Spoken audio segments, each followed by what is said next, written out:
네, 여러분 안녕하십니까? 오늘이 3월 20일 춘분입니다. 춘분. 낮과 밤의 길이가 같은 날이라고 그러는데 보니까 벌써 며칠 전에 낮과 밤이 같아졌더라고요. 오늘 예상보다 아주 날씨가 쌀쌀한 날인데 이제 마지막 추위가 있는 것 같습니다. 오늘은 제가 그 지난주 금요일 날 그 대만대학교 정치학과에 명예교수인 그 민지정 교수라는 분한테 한 2시간 정도 재미있는 강의를 들었습니다. 제가 그 강의를 들으면서 여러 가지 그 정보도 새로 얻었고 또 동의하는 부분도 많고 그래서 오늘 그 제가 그분 강의를 기초로 해서 제가 그 또 몇 가지 그 사안들을 이렇게 종합해 가지고 말씀을 드리려고 하는데 그 강의 제목을 중국의 진짜 실력이라는 것으로 잡아봤습니다. 중국이 허상이 많습니다. 허세가 많아요. 그래서 그 중국의 그 진짜 실력을 우리가 한번 알아보자라는 내용으로 말씀을 드리도록 하겠습니다. 예, 그 민지정 교수 뭐 한문으로 쓰면 명거정 교수인데 그 대만의 아주 그 유명한 교수님입니다. 중국 문제 전공하고 국제 문제 전공하는 그런 학자인데 이분이 지금 한국 와서 여러 군데서 이제 강의도 하고 또 인터뷰도 하고 그랬더라고요. 저는 그 3월 8일 전쟁 기념관에서 그 뭐 학자 전문가 한 20명 정도 모여서 저분이 강의하는 것을 가서 들어봤습니다. 저분은 그 대만 정치대학을 졸업하고 그리고 미국 로체스터 대학에서 석사 그리고 노트람 대학에서 국제정치학 박사를 한 사람입니다. 제가 그 미국에 있을 때 저하고 같이 공부한 뭐 저보다 나이는 조금 위인데 빠오 쩡호라는 여러분들이 그 사진 보실 겁니다. 그땐 뭐 젊었는데 지금 보니까 사진이 많이 그래도 좀 나이가 든 사진이더라고요. 같이 공부를 했는데 저 친구도 같은 대학 교수예요. 그래서 물어봤더니 뭐 자기랑 제일 그 친분이 있는 그런 교수라고 얘기하면서 나보고 텍사스 대학 나왔냐고 질문도 하고 뭐 그랬었습니다. 그 강연 주제는 중국 본토 투자의 정치적 위험성이라고 해가지고 뭐 여러 군데서 강의하는데 우리는 조금 경제적인 측면도 중점을 두고서 강의를 하는 것을 제가 들었습니다. 지금은 뭐 아주 뭐 중국에서 유명한 사람인데 중국의 대만대학 교수들이 보니까 그 미국에서 정치학 공부한 사람이 상당히 많습니다. 저기 있는 분들이 그러니까 그 영어도 다 잘하고 그리고 또 그 내용도 미국 국제정치학의 그 영향을 많이 받은 그런 그 내용을 말씀하는 것을 들었습니다. 저분이 강의하는 거를 제가 쭉 그 요약을 한 겁니다. 뭐 한두 개씩 정리를 하면서 말씀을 드리겠습니다. 중국에 투자하는 것이 경제가 아니라 정치로 생각을 해야 된다라고 그분이 얘기를 하더라고요. 그렇게 생각하고 투자해야지 뭐 성공은 못 하는데 다 실패하는데 그래도 이거는 정치적인 게임을 한다라고 생각을 해야 맞는다라고 얘기를 합니다. 그리고 자기는 뭐 중국 사람 대만 사람들에게는 물론 여러 나라 사람들한테 기업가들한테 중국에다가 투자를 하려면은 그것을 돈 벌겠다고 생각하지 말고 정치적인 측면이 중요하다라고 생각을 하라라고 계속 경고를 했는데 그 경고는 거의 받아들이지 않았었다. 최근에 투자한 사람들이 깨닫는 것 같다라고 얘기를 하고 있더라고요. 그리고 지금 현재 중국은 대내외적 문제가 정말로 많다라고 얘기를 했습니다. 그리고 중국에 대한 투자가 정치, 경제 그 두 가지 측면이 다 있지만은 중공당, 중국 공산당은 무엇보다도 정치가 더 우선이다. 경제가 뒤라라고 얘기를 합니다. 그러면서 이제 우리가 중국하고 거래를 하려면은 거기 장군들도 만나고 장관도 만나고 뭐 또 높은 사람들 다 만나는데 오늘 만난 사람이 내일도 그 직책에 남아 있으리라는 보장은 없다. 그것을 잘 생각하고서 가서 사인도 하고 도장도 찍고 그래야 된다라고 얘기를 하더라고요. 그리고 중국은 거짓말에 능통하다. 뭐 중국의 상당 부분은 거짓이다라고 얘기하면 된다라고 하면서 몇 가지 시진핑의 거짓말을 얘기를 들더라고요. 2013년부터 남중국해에 인공섬들을 지금 중국이 만들기 시작했는데 그 인공섬 만들 때 뭐라고 그랬냐면은 그때 이제 미국의 오바마 대통령이 있을 때죠. 이거 저 절대로 군사 시설이 아니고 이거는 과학 시설 또는 민간 시설이라고 얘기하면서 만들었습니다. 그래서 그 8개를 만들었는데 그 민 교수가 그렇게 얘기를 하더라고요. 그 섬들 모양은 보통 C자 아니면 I자 모양으로 돼 있다. 그 C자 모양으로 된 거는 쏙 이렇게 파인 겁니다. 이거는 항만을 만들기 위해서 군함을 갖다 내기 위해서 이렇게 파놓은 것이고 I자 모양이라는 것은 활주로가 있다 보니까 I자 모양이 된다라고 이렇게 얘기를 하는데 그러고 보니까 정말 그렇습니다. 저게 지금 여러분들이 보시는 사진이 중국이 인공섬을 만들어 놓은 것인데 그 옆에 보면 활주로 있죠. 그리고 이렇게 C자처럼 돼가지고 거기 이제 군함들이 들어오고 저게 이제 전통적으로 군항을 저렇게 만듭니다. 그러면 방어하기도 좋고 그렇기 때문에 이렇게 꼬부라진 모양 그리고 긴 활주로 저게 누가 보더라도 군사시설이지 저거를 이렇게 뭐 민간인 시설이로 볼 수는 없죠. 그런데 중국은 저 인공섬에다가는 국제해양법적으로 영해를 선포할 수가 없습니다. 그러니까 저 섬 둘레 영해라는 것이 그 해리로 12해리인데 국가들이 보통 그 12해리 영해를 따르고 있습니다.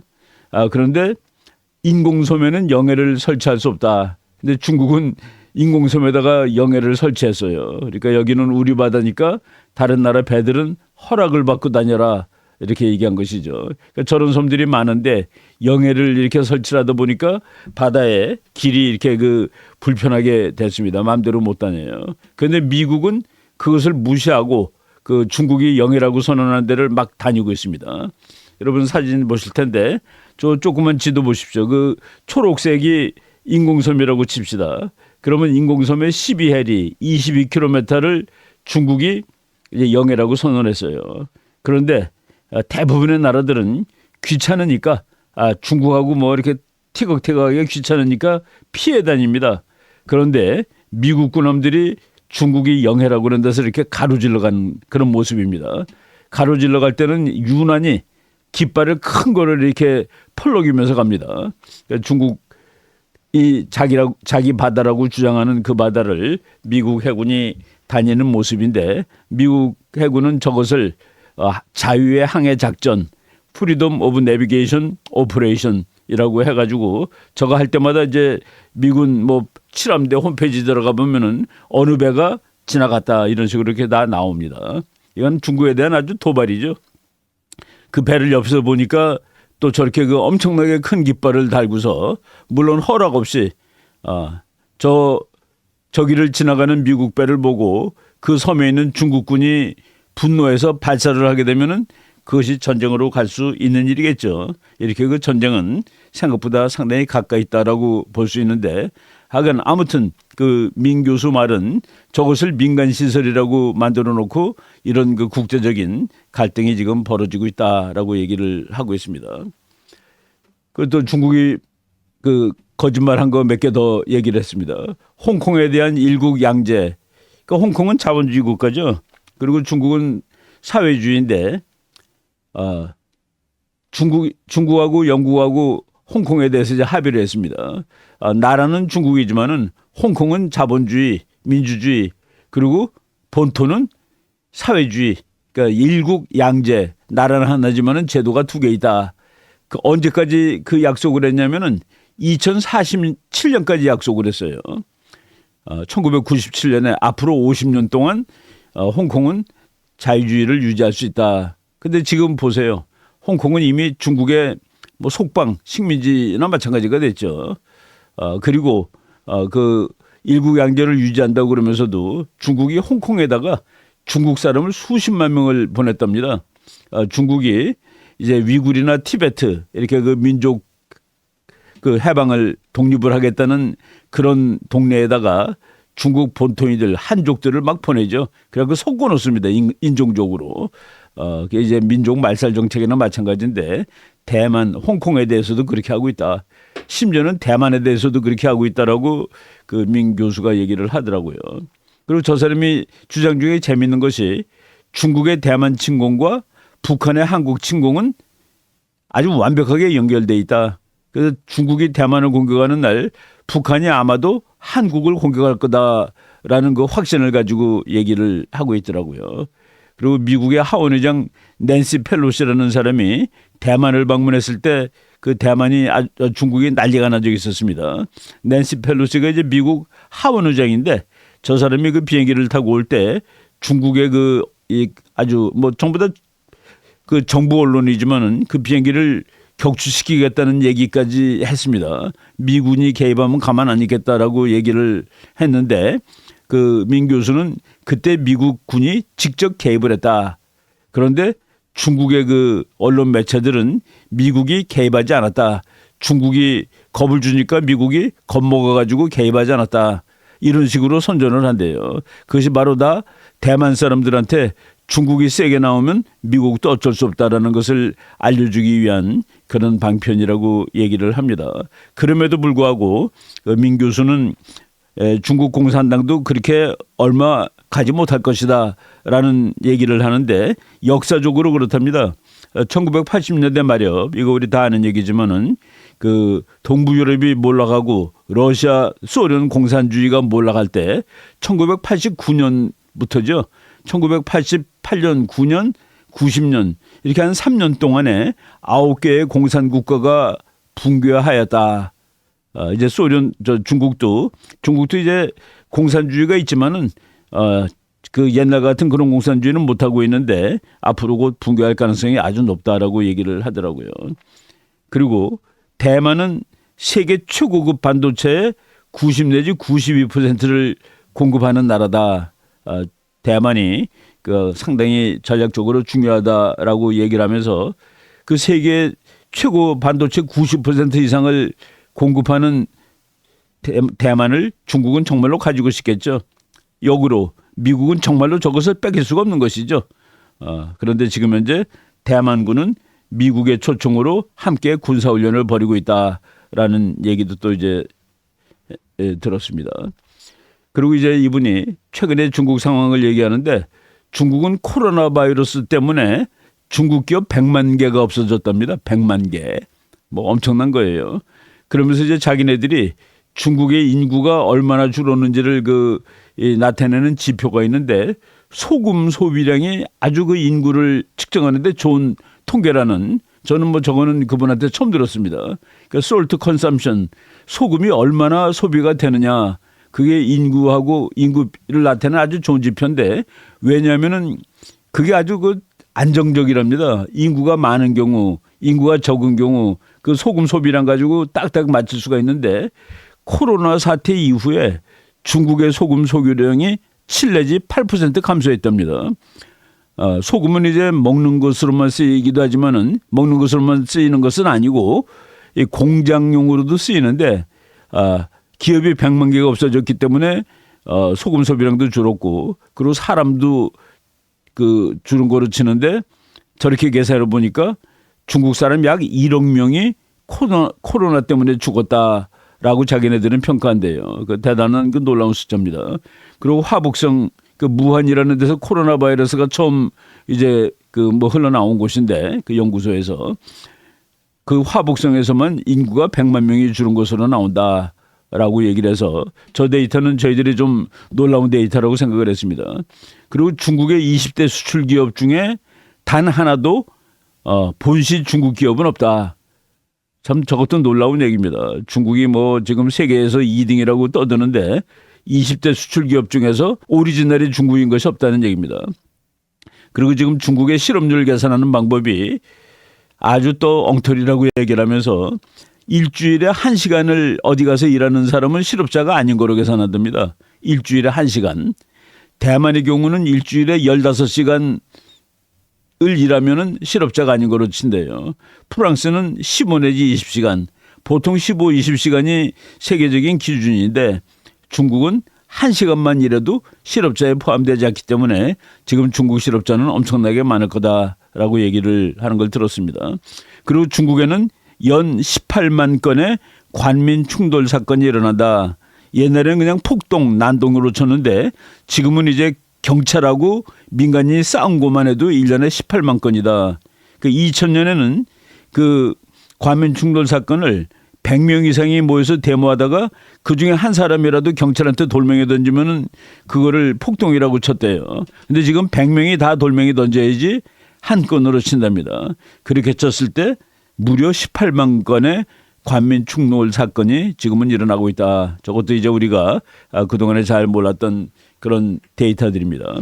홍콩에서 이제 데모가 무지하게 많은데 미국 학자들 제가 그 얘기 들어본 바에 의하면은 그 파출소 이상을 공격한 사건을 폭동으로 치는데 그렇게 쳤을 때 1년에 30만 건 정도 난다는 얘기를 들은 지가 꽤 오래됩니다.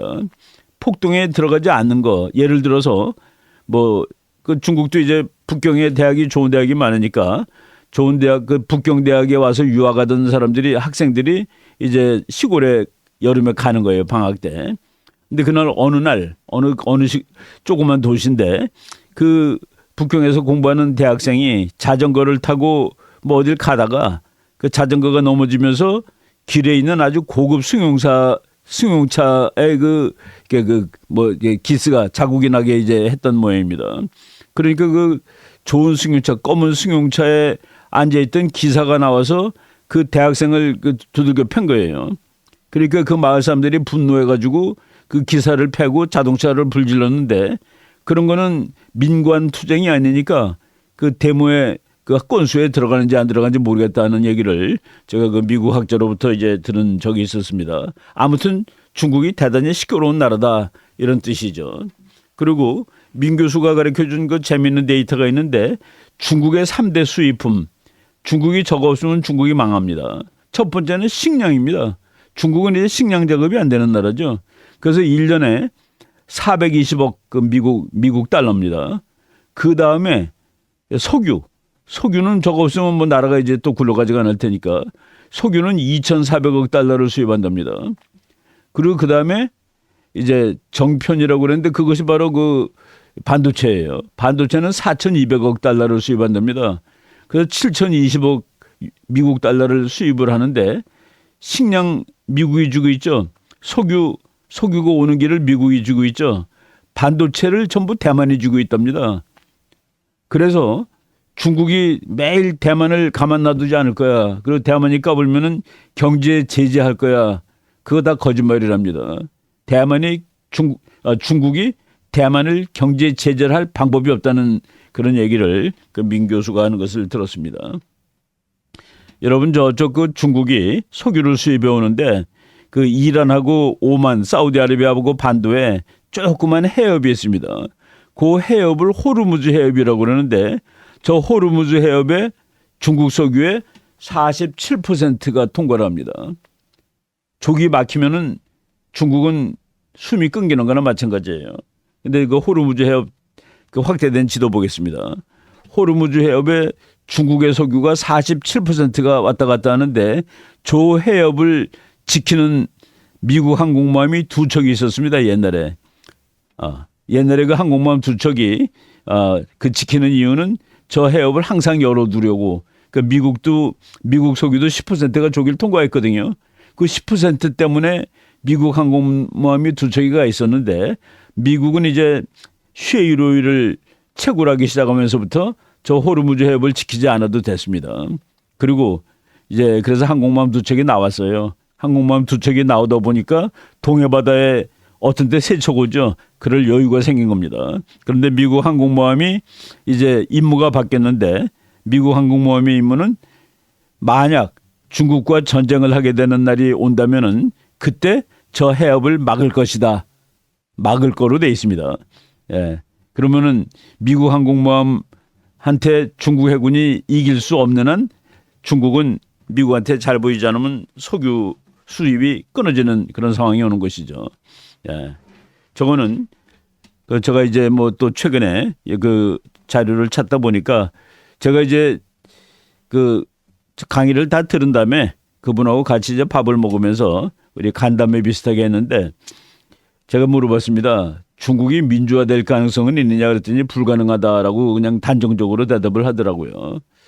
위굴하고 티벳이 독립할 가능성이 있냐 그랬더니 그거는 물론 독립할 가능성이 있다라고 그렇게 얘기를 하더라고요. 여러분 저 지도에 이 위구르가 이스트 터키스탄이라고 쓴답니다. 그리고 티벳, 그러니까 그 위구르가 있는 데가 이제 성 이름으로는 신강성입니다. 신강성. 새로운 강토, 새로운 영토란 뜻이죠. 그거하고 티베트하고 합치면은 중국 전체의 3분의 1 정도가 되는 어마어마한 땅입니다. 저 둘이 독립을 하게 되면은 중국이 그냥 뭐 확 작아지는 나라가 되는 것이죠. 저거가 이제 그 대만에 있는 어떤 그 뭐 연구소 홈페이지에 나온 건데 거기에 빨간색으로 된 데가 중국 본토입니다. 우리가 말하는 중원이에요. 근데 제가 이제 저분한테 그 민 교수한테 혹시 만주, 그 한국 위에 만주리아라고 돼 있죠. 만주도 독립할 가능성이 있느냐 그랬더니 물론 만주도 독립할 가능성이 있다라고 얘기를 하더라고요. 예, 만주가 독립하게 되면 우리한테는 상당히 이 좋은 그런 얘기가 될 텐데.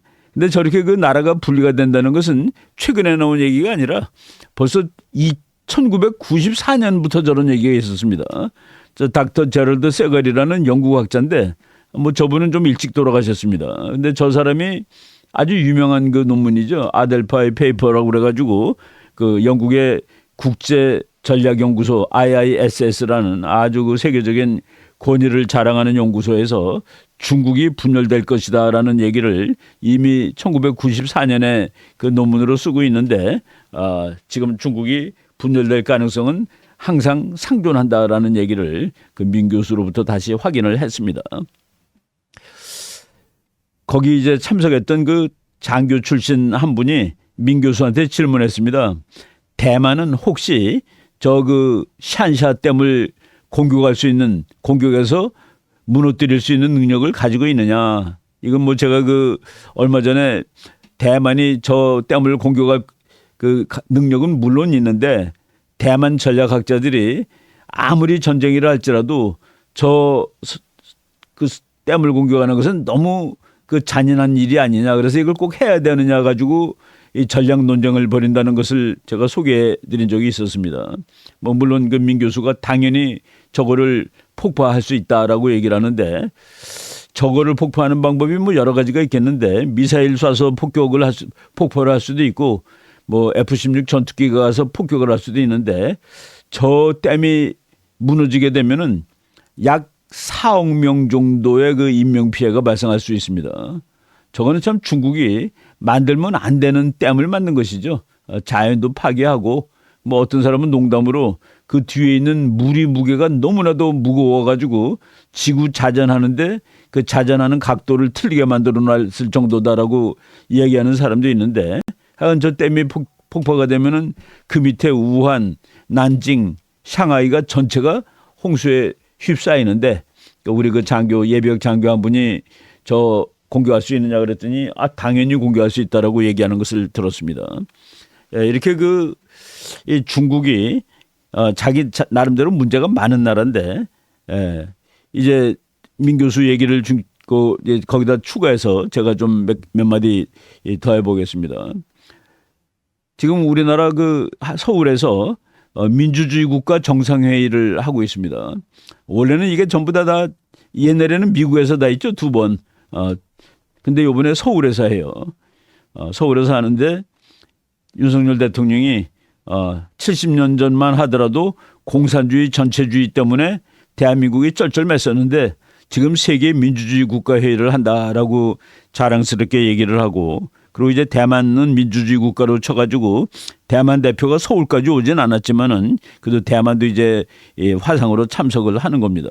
그런데 지금 중국이 대단히 화가 나가지고 한국을 미국의 앞잡이라고 뭐 맹비난하고 있다라고 얘기를 하고 있죠. 중국이 국제사회에서 존경받는 나라가 되고 진짜 1등이 되려면 민주주의로 가지 않을 수가 없습니다. 이 세계 패권국은 모두가 다 민주주의 국가였다라는 그 사실을 이제 중국이 알아야 되는데 우리를 아주 앞잡이라고 비난했습니다. 그리고 요 지난 주일에 한미 훈련이 아주 큰 훈련이 있었죠. 중국도 서해바다에서 훈련했답니다. 폭격기 16대가 와가지고 한반도 핵공격하는 훈련을 했다. 그래가지고 우리나라 잡지에 충격적인 한반도 핵공격 훈련 뭐 이런 식으로 나왔는데 우리가 중국을 공격하려는 훈련은 아니죠. 방어 훈련을 하는데 자기네들은 공격 훈련으로 이제 맞불을 놓고 있다라고 하고 있죠. 그렇지만은 중국은 그렇게 센 나라는 아닙니다. 저 미국의 마이클 오한논이라고 아주 또 알아주는 그 국제정치학자, 특히 전략 전쟁학자인데, 마이클 오한논이 약 10년 전에 쓴 책에서 미국 군사력은 현재 10년 전입니다. 중국 군사력보다 10배 강하다라고 주장을 하고, 저 10배 강한데 조건이 있습니다. 동맹국을 하나도 포함시키지 않을 경우에, 중국은 동맹국이 북한 하나죠. 미국은 동맹국이 45개국 정도 있는 거로 칩니다. 동맹국을 빼고 계산할 때 미국이 10배다. 그럼 그 격차가 줄어들었느냐? 줄어들지 않습니다. 그 현대 군사력은 과학 군사력이기 때문에 오히려 격차가 더 늘어날 수 있다고 봐야 되겠죠. 저거 이제 아주 그렇게 유명하지 않은 사진인데, 중국의 그 항공모함이 혼자 다니지 않습니다. 항상 그 함대가 이제 여러 대가 같이 가죠. 밑에 잠수함도 따라가고, 저 항공모함을 보호하기 위해서 구축함들이 옆에 따라가는 겁니다. 저 행군하는데 미국 함대가 같이 따라간 적도 있습니다. 이 그림인데, 미국 군함이 옆에 같이 따라가면서 중국 항공모함을, 그 미국 병사들이 쭉 배에 나와서 도열해 가지고 중국의 비행기가 떴다 내릴 때마다 박수 쳐주고 그랬다는, 이거는 뭐 상당히 그 미국이 아직 중국을 좀 우습게 보니까 가능한 그런 일이라고 볼 수가 있겠습니다. 여러분, 저 비행기는 아무리 봐도 군용기죠. 군용기입니다. 저 비행기가 대만에 미국 국회의원을 6명을 싣고 내린 적이 있습니다. 대만이 미국한테 레드라인을 걸었어요. 1. 절대로 대만 장관급이 대만을 방문하면 안 된다. 미국의 장관급이. 2. 군용 비행기가 대만에 내리면 안 된다라는 그 두 가지 이제 레드라인을 걷는데, 미국이 군용기에다가 장관급 6명을 데리고서 대만을 방문한 그 사건입니다. 그래가지고 내려가지고 일부러, 그때 이제 코로나가 한참일 때예요. 그 여행 잘 안 할 때인데 미국 상원의원 6명이, 상원의원은 장관급이죠 사실. 그 비행기에서 내리자마자 저렇게 사진을 찍어갖고 세상에 공개를 했습니다. 이건 무슨 뜻입니까? 미국이 중국을 거의 능욕하는 그런 사건인데, 그때 중국 정부는 무슨 특별한 조치를 취하지 못했습니다. 그래서 그 중국의 그 네티즌들이, 젊은 사람들이 우리나라의 빨간 줄은 어디가 있느냐라면서 이제 항의를 한 적이 있었죠.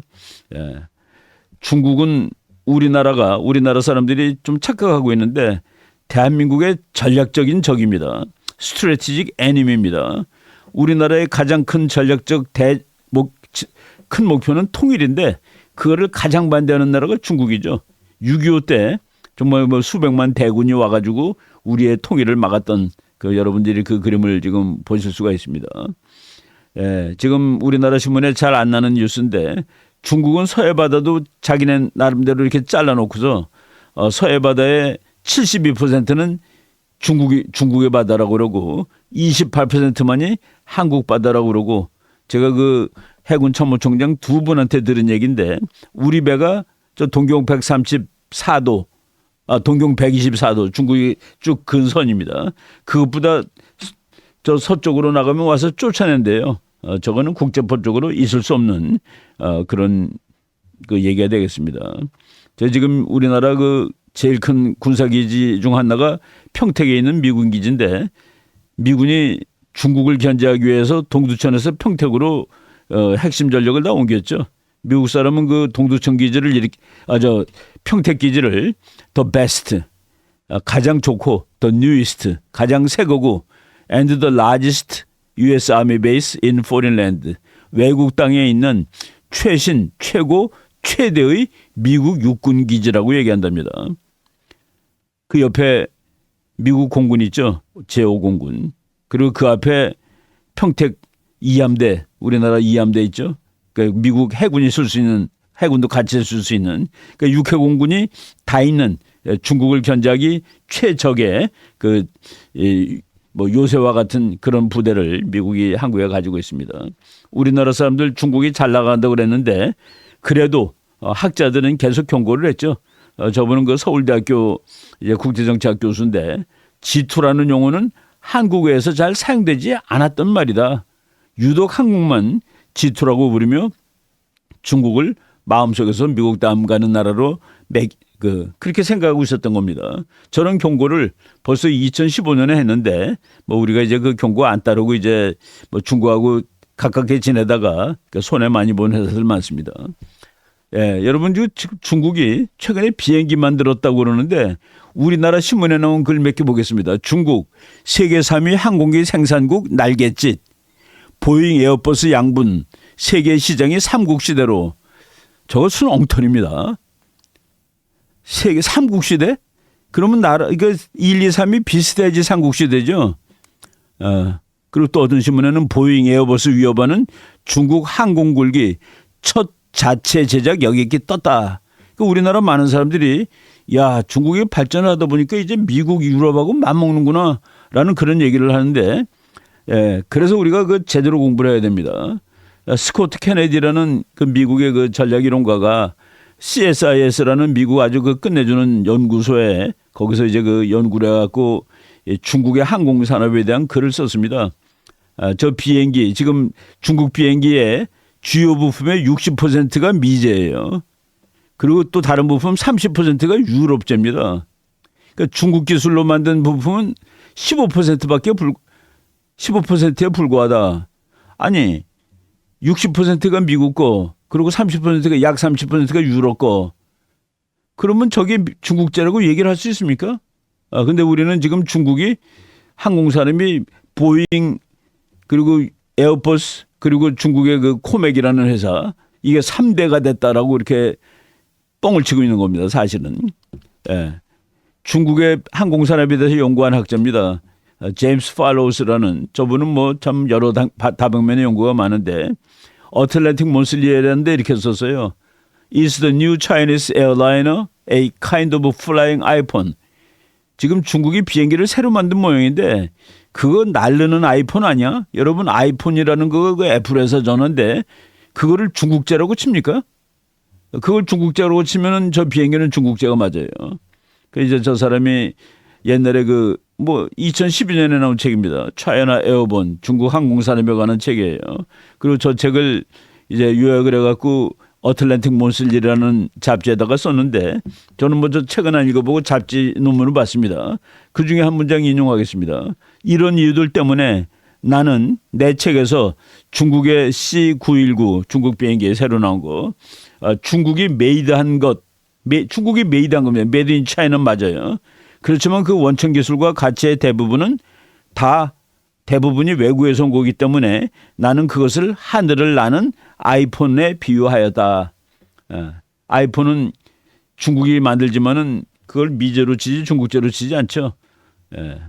여러분 정확한 그림 보세요. 저 비행기의 대부분이 미제 부품 아니면은 유럽제 부품인데 뭐 그냥 뭐 항법 장치라든가 무슨 전자 장치라든가 그리고 엔진 이게 다 미국 겁니다. 이게 다 미국 거예요. 프랑스 거고.